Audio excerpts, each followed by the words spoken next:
Hey y'all, welcome back, my beautiful peeps, to a brand new episode of Gibson's Night 2, giving you guys the latest and exclusive content on the music, entertainment news, and inspiration posts by me, the Queen's back. Alright, so guys, here's a new album review on the horizon, period. So I recently got to um, listen to Callie Uchis Red Moon and Venus album. So I checked it out a couple days ago. So there are 15 tracks. I'm going to talk about my favorite standout tracks and overall how I feel about her new album. So let's get it popping as always, shall we? So number one, In My Garden. Number two, I Wish You Roses. Number three, Worth the Wait featuring Omar Apollo. Number four, The Love Between. Number five, All Mine. Number six, Fantasy featuring Don Tolliver. Number seven, Como Te Quiero Yo. Number eight, Hasta Cuando. Number nine, Endlessly. Number 10, Moral Conscious. Number 11, Not Too Late, parentheses, interlude. Number 12, Blue. Number 13, Deserve Me featuring Summer Walker. Number 14, Moonlight. Number 15, Happy Now. My favorite standout tracks are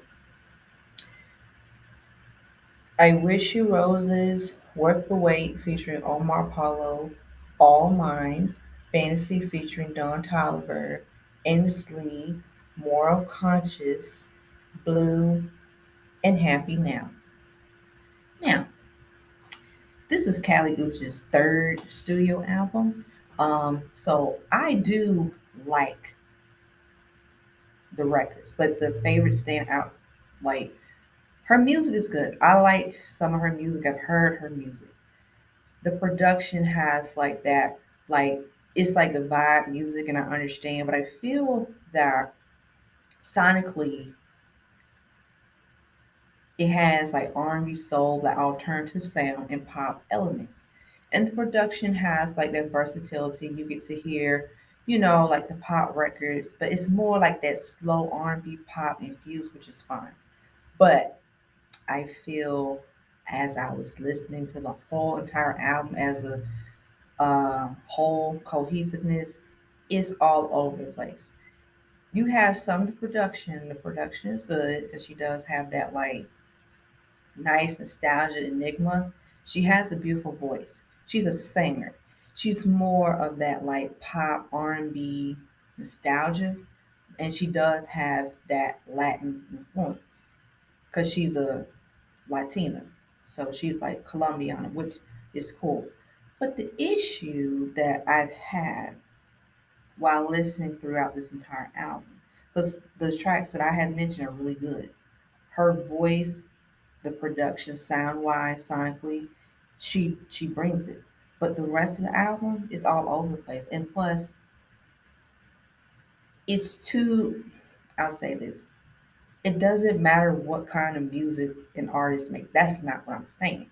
But some of the records does really sound more of that soul, hip hop, R&B. It's really like it's really too much soul in the production for her. It's like as I was listening to some records, it's more some of the records have more like that singer soul production for more of a singer production because it's kind of like it's a little bit cultural appropriation.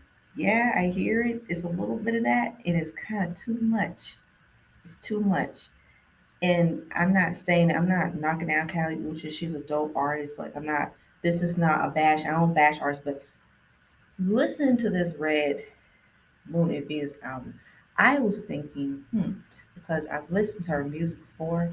She's more of a Latina pop dance retro. She has that Latina flavor in her. She does have that, like charisma, that organic. But I didn't get Red Moon and Venus.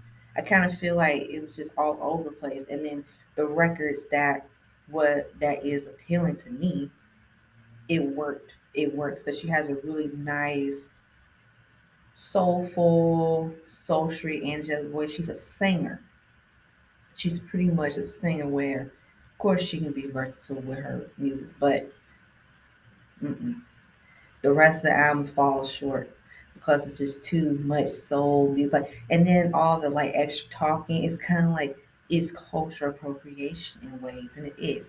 It's like she's like in the way she's sounding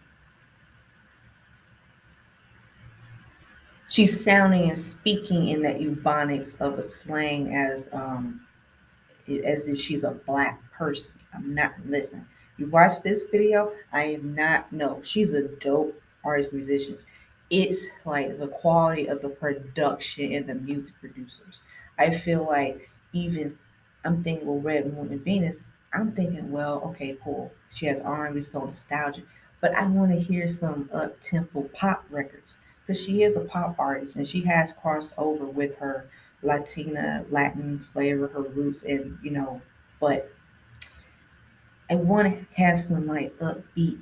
I want it cohesive. It's this album is all over the place in some ways, and I feel like the direction of the vibe music. I understand we need the cohesiveness. We need pop dance records. We need some up tempo, and some of the production is too slow for my taste. I mean, I'm used to hearing slow records, but it has to have that factor, you know. And it's kind of like her singing on here is nice for some of the production, but the rest of it, oh no. Like listening to it, I was like, what? Some of the records, I'm like, because I'm like, some of the production of the records would be more suitable for more of a soul singer, like a powerhouse vocalist, because some of them are terrible. In my honest opinion, it's terrible. Because Callie Uchis, she's more like that dynamic artist. She's more of like that really. She has like that fierceness and she has like that feistiness. You know, she's more like that well-rounded artist. I feel like Red Moon and Venus is it's a hit and it's a miss. It's like some of the records are really good. Some of the records are really good, but the rest, mm-mm, mm-mm. Because I feel as a dynamic and an all-around entertainer, she just has more of that versatility where she just brings it's like that flavor. You know, even the up tempo records. I would have loved to hear an up tempo song from her because she has done up tempo music before. I'm pretty sure of that. But the up tempo records, like even I gotta talk about this. Let me talk about this because I'm like she's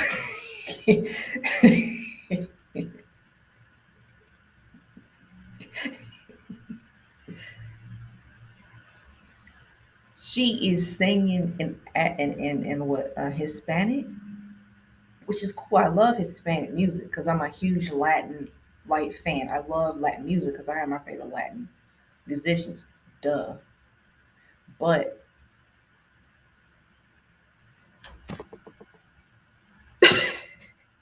now y'all know good and well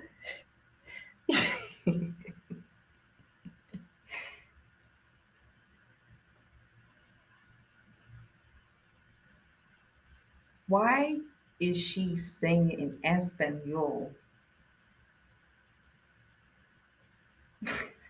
with the really, really like that really deep rooted R&B soul production over her Espanol? You get what I'm saying? Okay, it's too much. It's like that black it's like I understand the black appropriation. It's like it doesn't go together because like a Latin it's like that old school Motown soul music, and I hear it in some of those records. I hear it on this album because she has tapped into like that old school Motown R&B soul hip hop sound, like that R&B Motown, like, and she's in Espanol.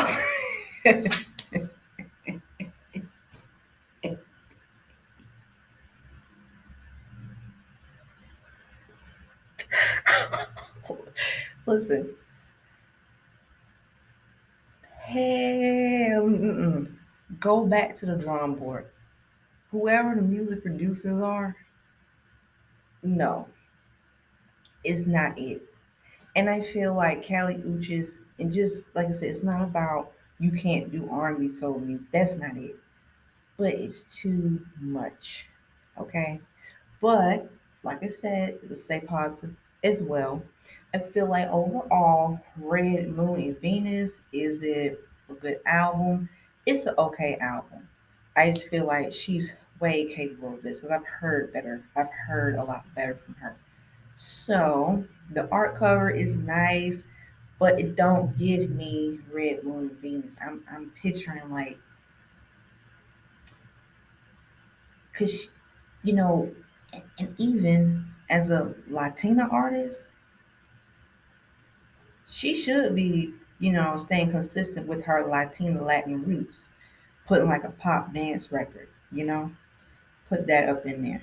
She would have did that and tone it down with the R&B. Like I'm talking about like that really heavy soul. Cause I am like, all I gotta say is, like I said, I'm not bashing the album. It's an okay album, but I know it could have been better. Period. But overall, I'll give this album I'll give it a 3 out of 5. So, Cali Uchis fans, share your thoughts and opinions. Stay tuned on the next episode, Give Since 92. Like, share, comment, subscribe down below. Hit that subscribe button, hit that notification button, and as always, stay tuned on the next episode, Give Since 92. Dragon Ball Z Nerd reference. Peace, bye bye.